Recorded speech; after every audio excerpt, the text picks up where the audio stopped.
Welcome to Life, bringing you insight and experiences into love, relationships, and fertility with a focus on enjoying life and moving forward. Today, I'm here with Barb Collura, the President and CEO of Resolve, the National Infertility Association.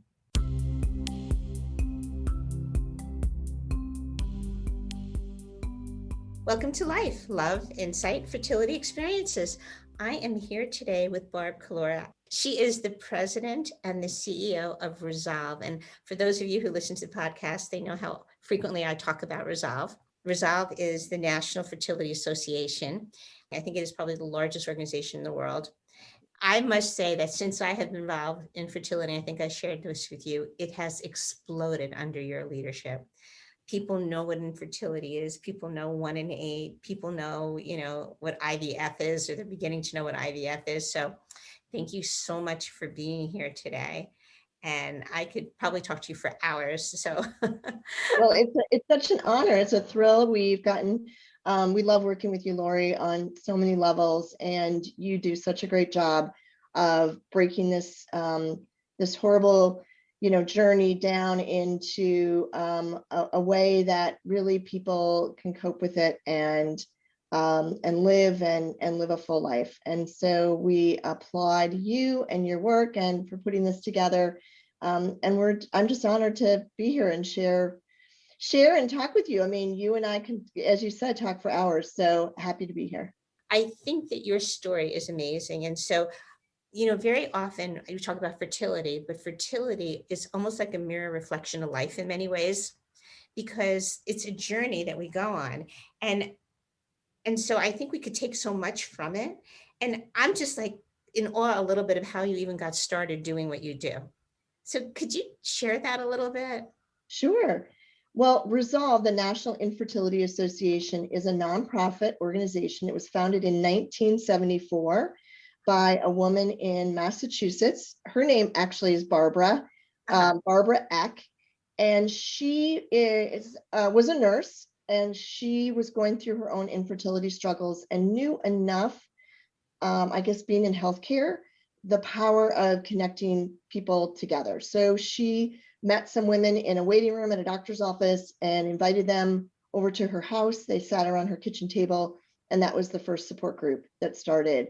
And so in the early 1970s, she started gathering people around her kitchen table. And then in 1974, she incorporated in Belmont, Massachusetts, and she saw the need for it. And then they started, putting out informational flyers and leaflets and that sort of thing. Well, I'm the recipient of that because when my husband and I were going through our own infertility struggles, I found a mental health provider, just like you, Lori, but here in the Washington, D.C. area.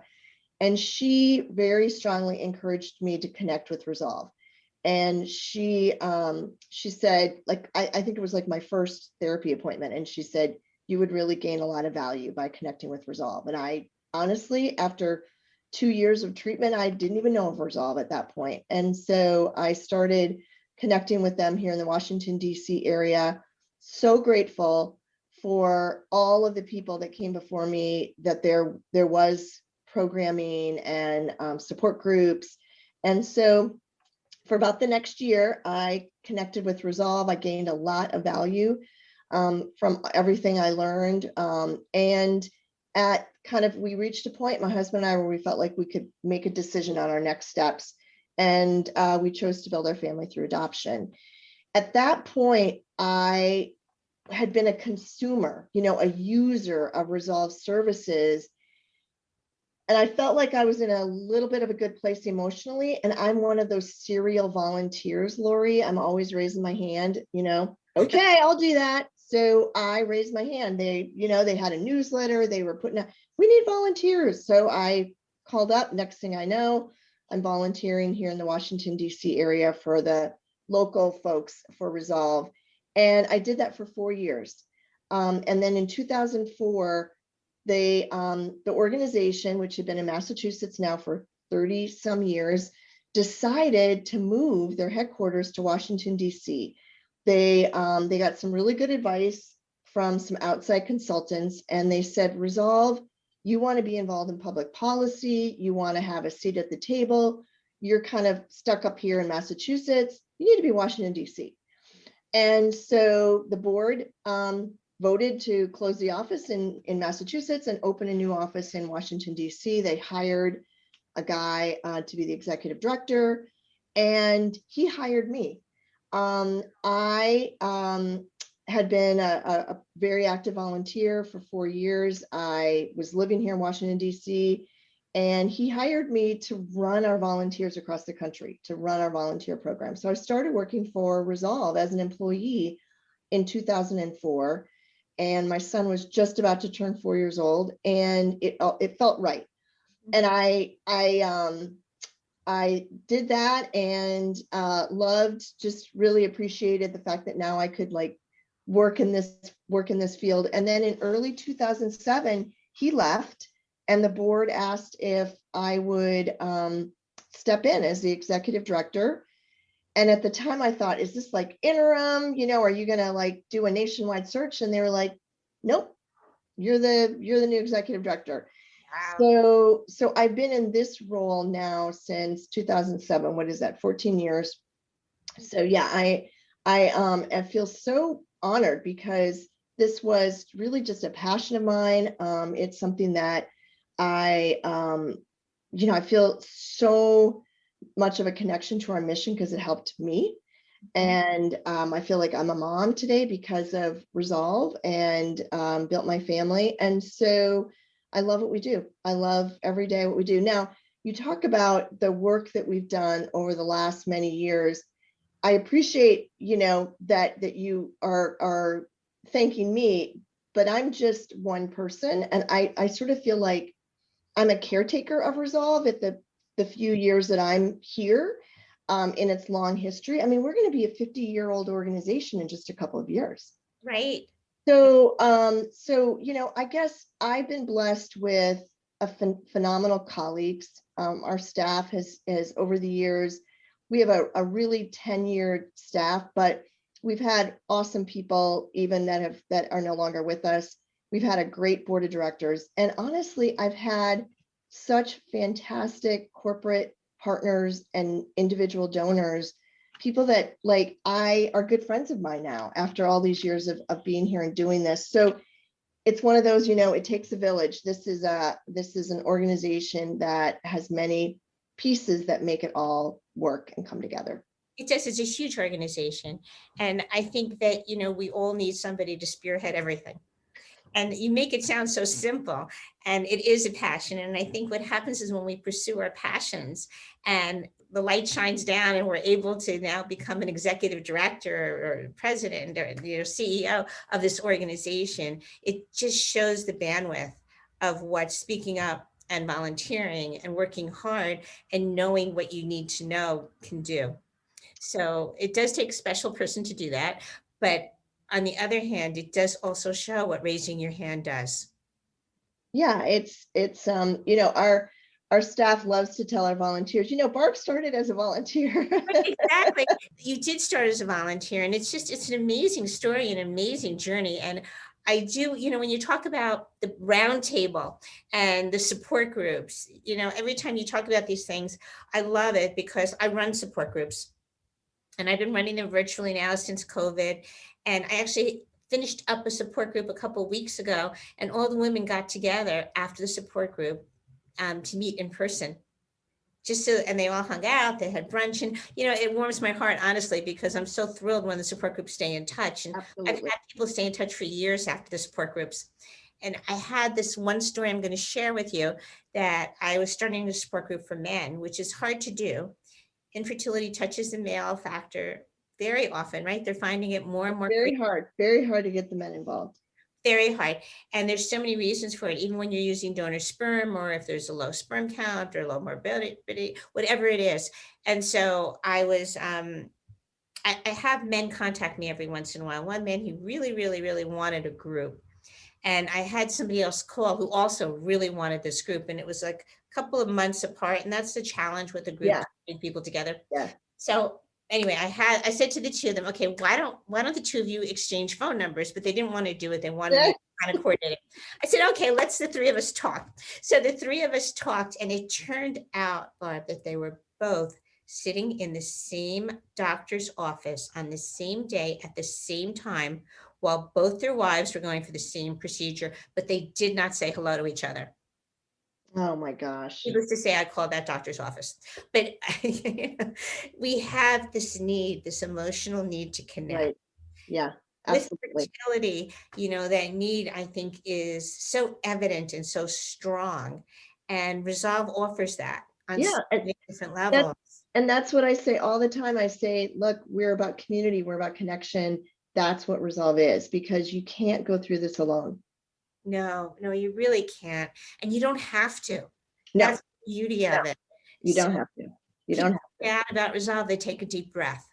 You were talking about, I know you want to talk about advocacy, and I just want to, say that when I first started volunteering for Resolve, I did things here and for our educational programs and stuff, but I went to Advocacy Day back in the early 2000s as a volunteer. And there was only about 25, 30 of us. And we slept all over Capitol Hill. And I remember being with this woman who's from my area. So we were together meeting with the same US senators and congressmen and stuff. And she was awesome. And she was really advocating strongly and telling her story. And I found out, Lori, during that day, her own parents didn't even know she was going through infertility. None of her friends knew, none of her family knew. And I said, you just told your congressman and staffers about your journey and your personal story, and yet you haven't told your own family and friends. And so advocacy is one of those words that it's a part of telling your story. It's a part of connecting with the people in your community and sharing what you're going through, and then using, also talking to them and enrolling them, and it's about building awareness. So advocacy is not just about coming to Washington or going to your state capital. It's about using your voice and finding a way to share your story and changing the world, because you can't really change the world if you haven't started with the people right around you and your own network. And then you grow that, and then you're coming to Capitol Hill and telling your story. So I just want people to know that if advocacy, and Laura, you love advocacy, and if advocacy is scary to you and you think that you can't do this come to Washington thing, use your own network and your own life to share your story and to find your voice so that you are making a difference. Absolutely. Now, what I love about advocacy is the empowerment and the change it creates. So empowering. I will tell you, Lori, I cannot tell you how many people over the years that participate in any kind of advocacy, state level, federal level, who come away saying, I did something that was positive, that was empowering. So much of infertility takes that control away from you. Absolutely. People felt like I did something where I was helping, I'm in control, and I feel like I got something out of it. Wow, what an amazing, and honestly, we say that to people. We're like, oh, you're gonna feel empowered, but we're so focused on getting the message across, learning what you need to say, making sure your meetings are important. And this empowerment is kind of this byproduct, but it turns out being the main thing for people, and what keeps them coming back. Absolutely. Right? Absolutely. And, the word advocacy with, either your state level or federal level, to me, it's much broader. It's go to the doctor and speak up for yourself. Yes. It's when somebody says something that is hitting a nerve, let them know. Right.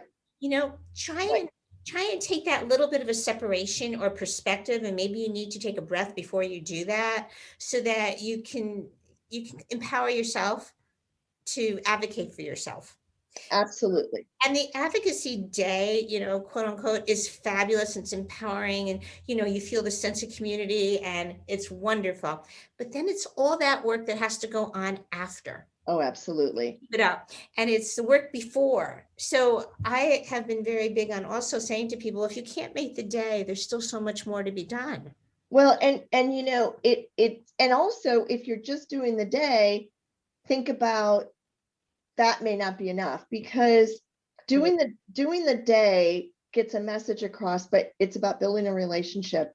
And I'll give you two examples. We two members of Congress have introduced legislation in the last 6 weeks.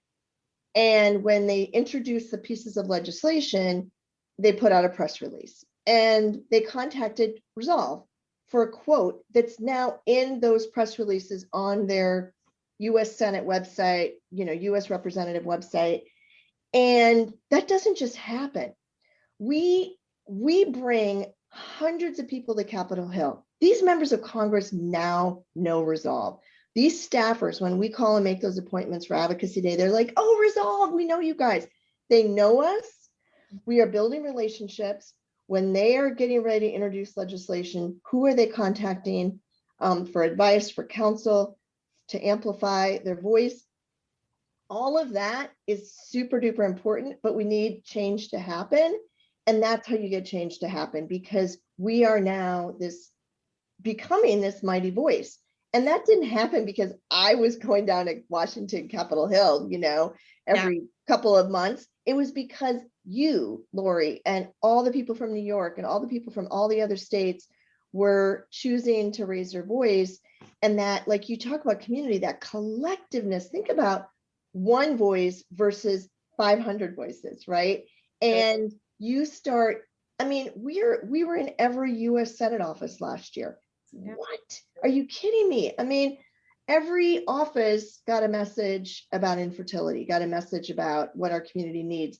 And that plants a seed. Some offices, it's a tree. Like they get it, they're totally on board. But others need you all to come in, plant that seed, water that seed, because this isn't going to just magically happen. We don't have lobbyists, high-priced lobbyists running all over Capitol Hill. Right now, we have zero lobbyists. I think in some ways that's even better. I know it's nice to have the lobbyists, but there's something so impactful when you talk to somebody and you're not a lobbyist, but you're just talking to them and telling your perspective and your story.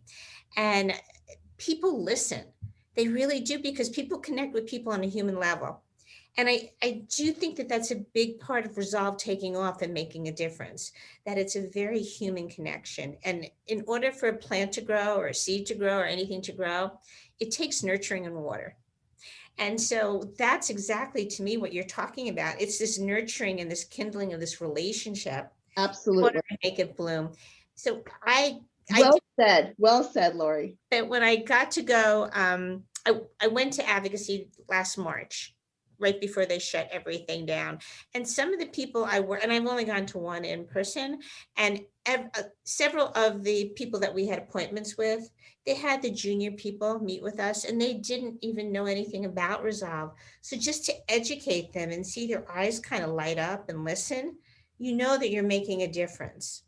And so we could do that on so many different levels, even if we're shy and even if we're quiet. Absolutely. And the great thing about, if you participate in Advocacy Day, which this year will be virtual, it'll be in June, it's June 17th. We train you, we provide you with, as you know, Lori, a lot of information. We've been recording a lot of webinars lately so that all the advocates can listen and get themselves feeling comfortable. But you're never alone. And in every meeting, every phone call. So how it works virtually this year is going to be a little bit different, because we're hearing that a lot of offices now will use Zoom. Last year it was all via just phone calls. So because it was so new, we did it in May, and I don't know, staffers just weren't comfortable with being on video, and now everybody is. So that's great. So you'll get a chance to talk to these staffers, as you said. Some of them are very young, and they they're the ones though that then bring the issues to that member of Congress. They're the ones that follow up. They're the ones that do the research. They're the ones that really get to know the issue. So like my member of Congress, I recently testified before a committee in the House of Representatives. And I emailed her and I said, hi, I just want to let you know that next week I'm going to be testifying. And she's like, oh, I'm going to watch, and so that was awesome because now I have a relationship right with this woman. So I think that people testify though, Barb. What were you testifying for? Is it one of the issues that we're going to be? oh yeah, it was for veterans access to IVF. Right, and that's a big issue this year. Yeah, it was phenomenal, Lori, because I've never testified before Congress. There were only two witnesses, myself and a woman from Paralyzed Veterans of America, which is a really well-respected veteran organization. And they drilled us for 2 hours. Wow. And it was all anybody in the world could watch. And Lori, you had a full committee of people talking about and asking about infertility for 2 hours. It was incredible. It was incredible. And do you think it made a difference? Well, I do, because the chair of the committee was thrilled. The questions just were really good. Some of them were kind of crazy, stupid, but it was helpful because that's what we do, Lori. We dispel a lot of myths, right? Well, that's the most important part about talking. Yeah. So we were able to set the record straight. We were able to dispel a lot of myths. We were able to get out a lot of hesitation and really just put it out there and say, why shouldn't a wounded veteran have access to IVF? And so it was, so they will vote later in the year, but this is the first time this committee, which is really important, has ever spent this much time on this issue. And wow, it was incredible. Yeah, and our veterans need to have the coverage. They deserve it. They do a lot for us. Absolutely. Yeah, absolutely. Yeah, it was. So I think just the fact that here we are in 2021 and you may think, why hasn't Resolve testified before? Well, now we are, and it's because of all of you guys advocating and making your voice heard, and people are noticing. They are, and it's great because infertility is a disease and people seem to not necessarily always recognize it as such. So having that understood changes the dynamic, I think, in very significant ways. Could you maybe share a little bit about the other bills that are going to be presented this year or that have been selected to be presented? Well, we have so many issues. I think there's something like 9 issues that we are supporting in Congress, which is like a bounty of amazing things. So in our meetings, in those few minutes that you have with your members of Congress, we're going to ask you to focus on a couple of the bills, but we're going to be sharing information on all of the bills. So we have there are a couple of bills dealing with veterans and access to IVF. And one of them also includes the military, so active duty service members. So those are 2 bills. We have 2 adoption related bills. One is about the adoption tax credit, and one is about a bill that would not allow any kind of discrimination in adoption, because right now there's some states that have passed laws that allow discrimination in who gets to be an adoptive parent. So we want there to be no barriers, no discrimination. It seems pretty basic, but we still have to fight for that.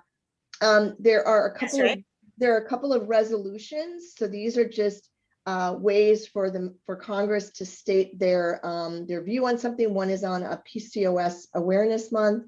One is a resolution on the state of infertility. It's very well done. A group called Hadassah put that together. And then we have, there's a uterine fibroid bill, which is a really good bill. And then we're going to be advocating for medical research funding.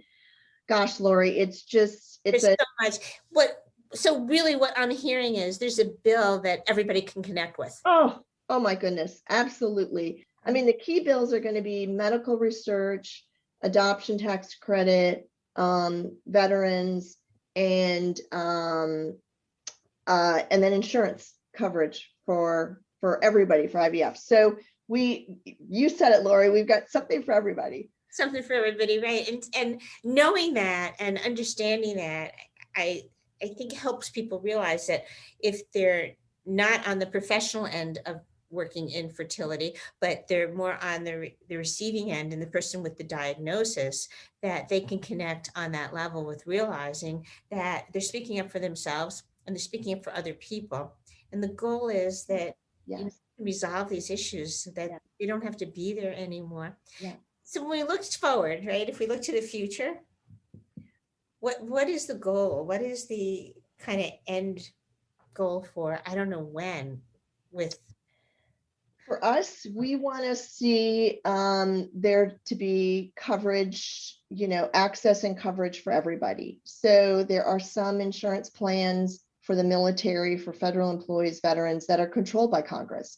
And then for all the rest of us who aren't under those plans, how do we get our employers to cover it? So our end goal is that we don't need to talk about lack of insurance coverage, that everybody has it, right? So, and then, then like a lot of other health conditions, you tweak it and you continue to work on access issues, but it's not, let's get covered. It's let's figure out how to improve it. Right now, the end goal is to get everybody everywhere access to care. We don't want to see any barriers. Something like the adoption tax credit is helping people build their family through adoption because it reduces some of those financial barriers.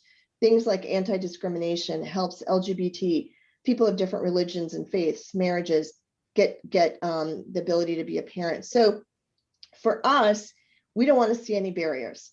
And those barriers are sometimes financial, those barriers are sometimes policy or regulatory. So our end goal is no barriers.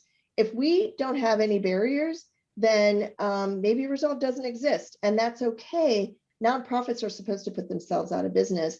We still have so much work to do, and we need to get it done. And I'll tell you something, a lot of people don't realize, even if they're not a veteran, they're not a federal employee, and they've never served in the military, what you have to understand is if those plans cover infertility, the private sector a lot of times follows the federal government. Absolutely. So these, and keep in mind, Lori, these plans, each of them covers like 10 million lives. Mm-hmm. Active duty military, federal employees, each of those is like 9 or 10 million people. You look at the private sector and they're going to say, Department of Defense is now covering infertility and IVF for everybody in the military. Okay, maybe we should. That's how it works. And so this is, some people are like, well, it won't impact me, but it may, and it may impact the people who come behind you. And I think that's what a lot of us fight for. Absolutely. And it impacts, I think, almost 1 in 9. I know we say 1 in 8, but almost 1 in 9 people. And that means that people who are going through this and struggling. Absolutely. Absolutely. So your voice is, no matter what your voice is and what your story is, and even if you feel like, well, I'm not a veteran, your voice is so important. Your voice matters, and you are making a difference. Yeah. Well, thank you, Barb. I think that's a great way really to end. And if anybody wants to get involved, whether it's on Advocacy Day or any day, or even just to start to speak up for yourself in your own life, that will all make a difference. And that's really what I'm taking from the conversation. And absolutely. Well said. Journey. And our website is resolve.org. Come visit and get connected. And so if somebody wants to reach out to you, they should go to resolve.org. Go to resolve.org, and you can also email Resolve, info or info@resolve.org. Just send an email and it'll get to the right person and let us know how we can help. Okay, great. Thank you so much for being here today. And if anybody has any questions or comments, please feel free to reach out to me at lorimetz.net.